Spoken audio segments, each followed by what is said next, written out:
Ito ata yung tamang term. Pero bakit nga ba ito ginamit na itong si Labrador? Sabi niya, meron siyang inamin na yun nga, paralisado siya sa nangyaring pagkawala ng kanyang Facebook account. Ang pagkakaalam ko, meron pala siyang backup na Facebook account, pero yun nga, nawala rin. At mukhang nalalapit na rin na matanggal ang kanyang YouTube channel. Ang natitira na lang ata ay Twitter, YouTube. Alright, so yun na lang, dalawa na lang. You see? Kala nyo talaga biro yung mga terms and conditions na pag na-violate nyo ay wala lang at makakabalik kayo. Naku, hindi biro yan. Diba? Hindi biro yung mga ganong terms and conditions ng mga social media platforms na yan. Paralisado. Totoo.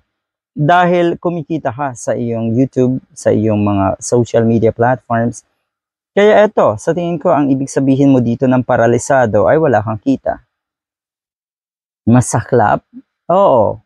Pero yun nga, balibalita naman na merong nag-aalaga sa'yo na kung sino man. Hindi pa kasi nilabas yung pangalan.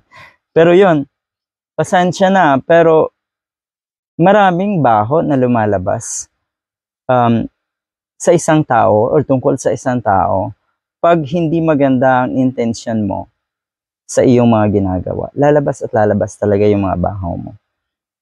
Naalala ko, meron akong narinig na isang speech na yun nga, ang pinakamagaan, ang pinakamasarap sa pakiramdam ay yung bawat ginagawa natin, laging may magandang intensyon. Okay?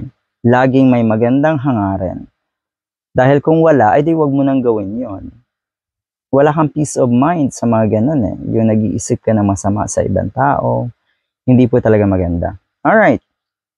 Dahil sa pagka-disable ng kanyang Facebook, susunod na ang YouTube, ngayon po ay paralyzed na, paralisado na financially ang isang Rendon Labrador. Kaya good luck.